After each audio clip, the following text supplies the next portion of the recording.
This is NDTV, and you're watching Classics.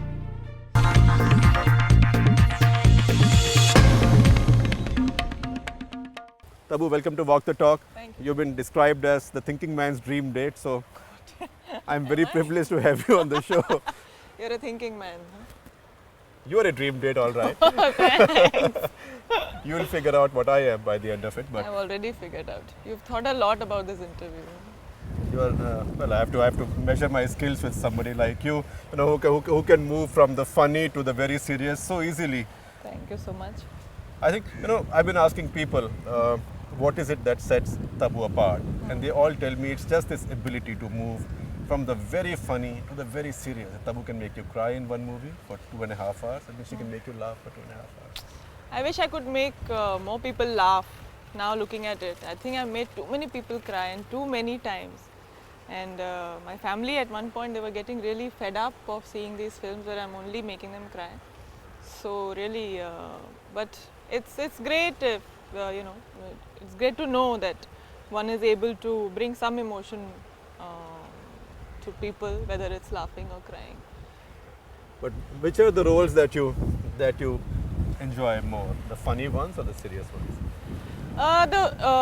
See, while doing the funny ones, the atmosphere automatically, because it generates so much fun and laughter, the whole atmosphere catches it. And then to work in an ambience like that, it's really, really interesting. With serious roles, I've enjoyed doing them also, absolutely. But I've not been serious while doing them. That's contrary to what people might think. Because like when I say that Chandni Bar, the shooting was like a picnic and we were just laughing, people refuse to believe it. For them the whole illusion is like crashes when they know that Chandni Bar was shot in a light atmosphere. But it was like that. So when you're making us cry, you're actually having a good laugh at us. I'm laughing at myself. But the other very interesting thing about you is that in our cinema, particularly women are classified as serious actresses or non-serious ones. So mainstream ones and the serious ones. How do you manage to transcend both?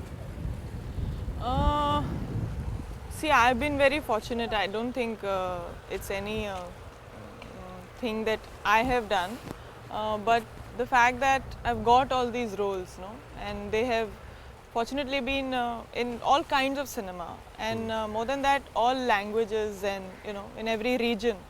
And I've done films in all languages, in all the meaningful and commercial mainstream in those languages also, because like every industry has their own segments.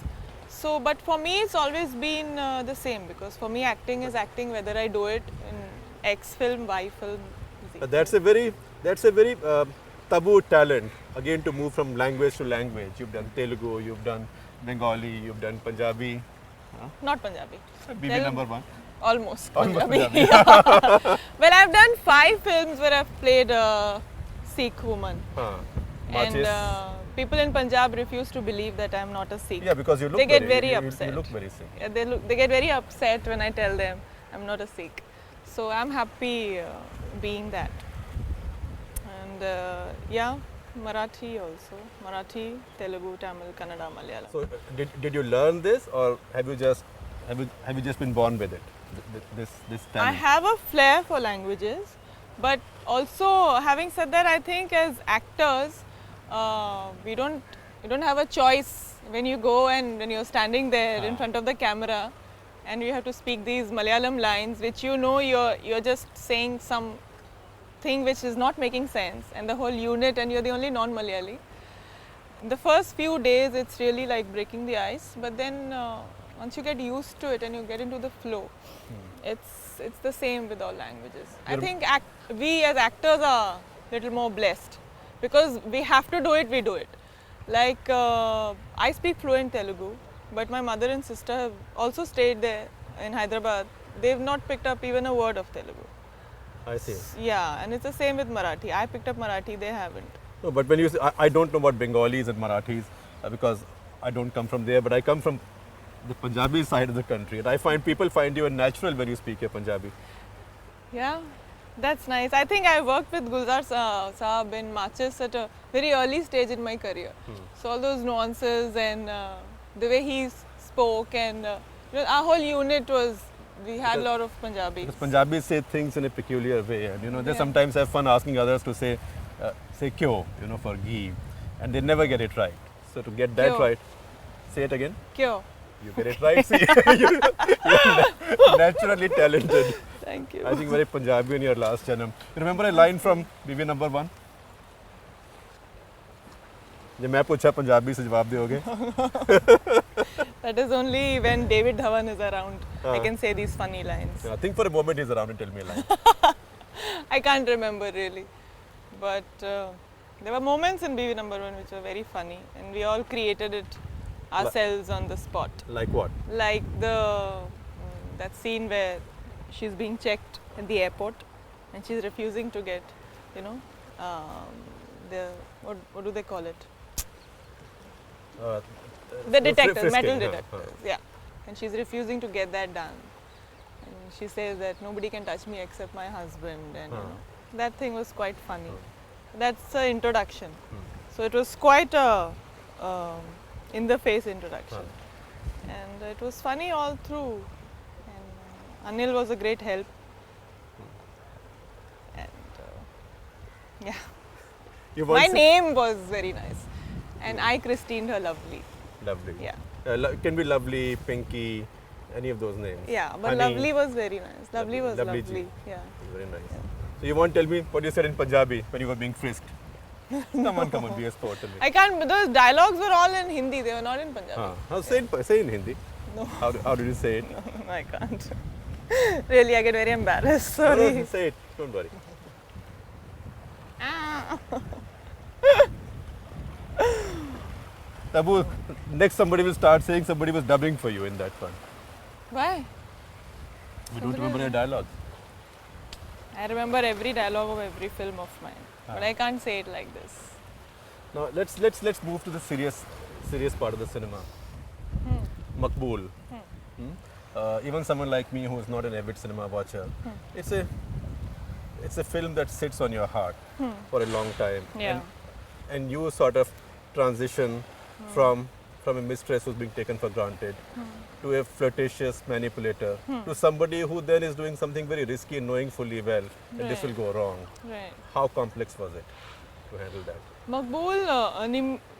Makbool was my most complex role.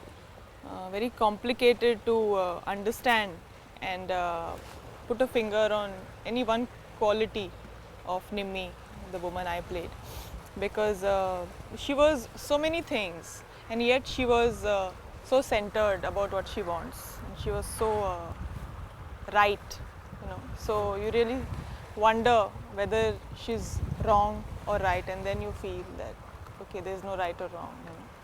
So because there's so much going on in her head, and as people we know that she's completely immoral.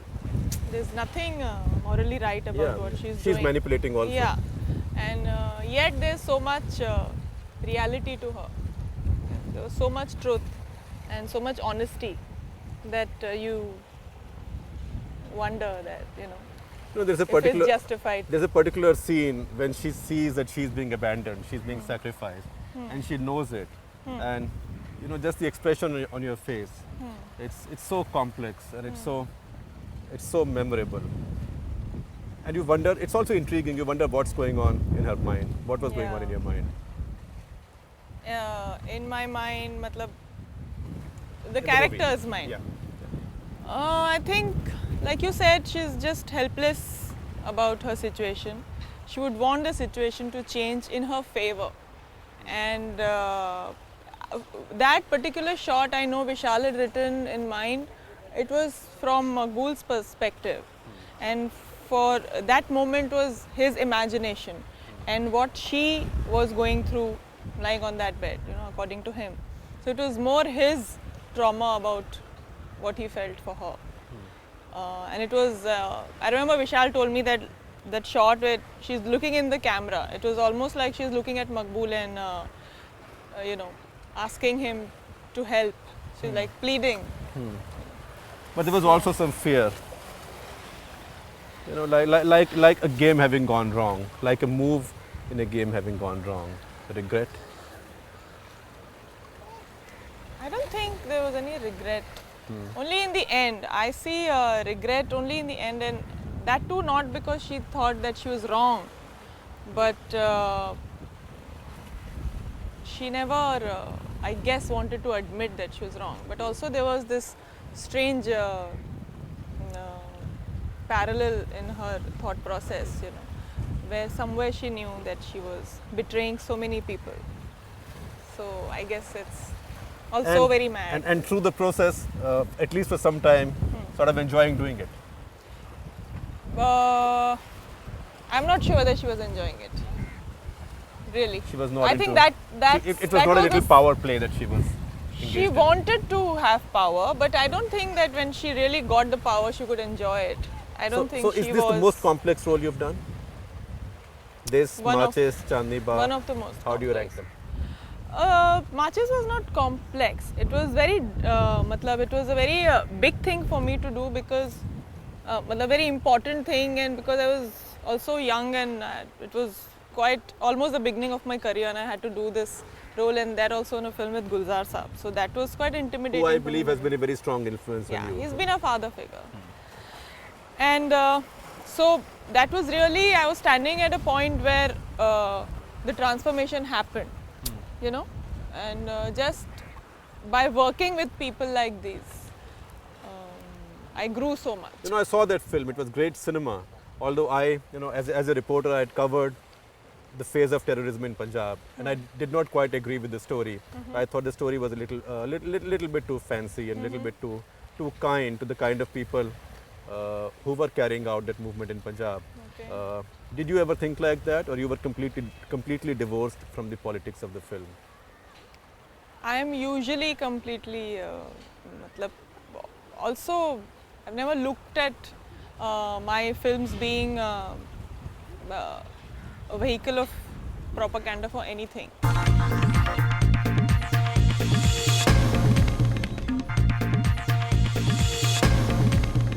In some ways, you see yourself also as a small town girl who came to Big Bad Bombay.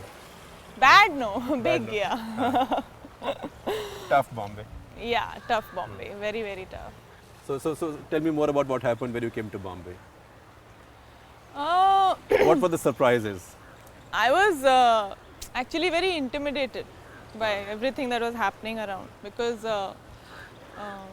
to Hyderabad is a really, really small place, and that time in the 80s, I think it was, Hyderabadis won't like it, but you can say that. no, it they'll was. forgive you, I yes. mean, when I grew up in Hyderabad, it was really, really not what it is now. It was really small and a small town and simple. And suddenly that shift from Hyderabad to Bombay sometimes would feel really intimidating because So what was the biggest surprise? The way people dress, the way people talk, the way people do business? business I still don't relate to in Bombay because I never do business. No, and, business means the business of cinema. Yeah, I'm still not in touch with that part. I was more into my films and enjoying what I did. But it was very different. It was really took a lot and it transformed me because for me I had to make that shift from this completely introverted person who couldn't even speak proper English, and I had great education. But you were, as they said, matrimonial ads convented. Convented. I went to convent, but Yeah. only till 10th standard. And then I just did 2 years of college. And in the beginning, I used to feel like out of place and things like Like that. a small town girl. Yeah, completely small town girl. And I believe in your family, you were not the one who it was presumed would go into cinema. It was Never. your sister. They thought I'd be a doctor. Doctor. They really had dreams to make me a doctor. Uh-huh. And But if they made you a dentist, it would be the most attractive. then I would go to a person who take to torture in the history of mankind. then I would go to the US because they make a lot of money there. Yeah. So, but it didn't happen that I would become a doctor. And So that was the time Here I so am. many of us started out trying to become doctors, and we discovered we were better at something else. Yeah, really, and I'm glad I discovered cinema or So in your cinema family, it wasn't discovered seen me. naturally that you will go into cinema. No, not at all. I mean, we had no clue that we would have anything to do with films. And how did this happen? Oh, that's a long story. Can you You'll do it run out of briefly? tape. It's all right. No, it happened because we kept coming to Bombay because we had family here. Right, And Goldie Uncle's, Vijay Anand's wife right.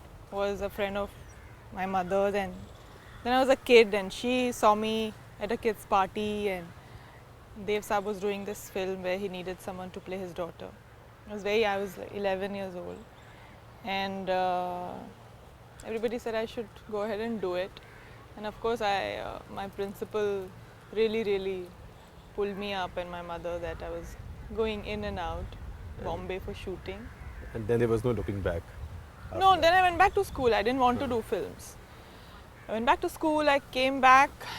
My sister has started working because Yashji saw her screen test, and which Dev Saab took when he tested me. He also took my sister's screen test because she was standing next to me. And I went back to Hyderabad, and Dev Saab showed the test to Yashji, who was looking for a girl for Pasley. And he liked my sister, and then they called us up in Hyderabad at our neighbors because we didn't have a phone, and we didn't even know what was happening.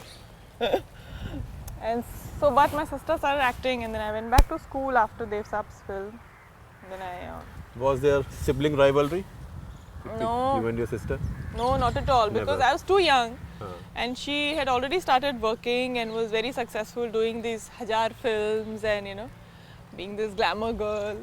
And then she wanted to just stop acting. By the time I started, she quit. She got married and quit. Like you're doing one film and going back to school, you've had this habit also, which is very unusual, of taking sabbaticals. You're recovering from I one holiday right more now. than I work. Recovering from one right now. Yeah, actually. What made you take a whole year off? Nobody does it in your business.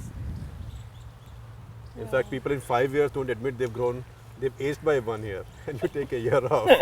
I'm always in a hurry to tell people exactly how old I am also. But that's okay. Yeah, I was I was overworked. I'd been working continuously for the past few years and doing all these, doing all languages. So I was traveling so much that I really never ever had the time to do anything else. And when I signed Maqbool, I decided that after I finish Maqbool, I want to stop for some time and just start later after about a year on a clean slate. I really wanted to, just go away from everything and look at it. It was really getting too So much what did for you me. do through a whole year? I did nothing. I went and learned Spanish for 3 months, and then I traveled so now a Telugu, lot. Bengali, Marathi, Punjabi, English, Spanish. Spanish. So people thought I was doing a Spanish film, but that was not the case. I just wanted to fill my time doing something interesting, and I traveled a lot. And what was the most interesting thing you did? My travel. I spent a lot of time with my friends, which I never had, and I did that and kind of reflected on what I want to do. And I believe a lot of your friends are in the south actually. Yeah, actually I go and spend a lot of time there in Hyderabad and Chennai. People say Tabu needs half an excuse to go to Hyderabad. Yeah, I'm happy when I'm offered a Telugu film, because for me it means going to Don't Hyderabad. have a new boyfriend there. If you have one, you can make an admission now. No. They are all looking for a. We have plenty of tape. Everybody is looking for a nice Andhra boy for me.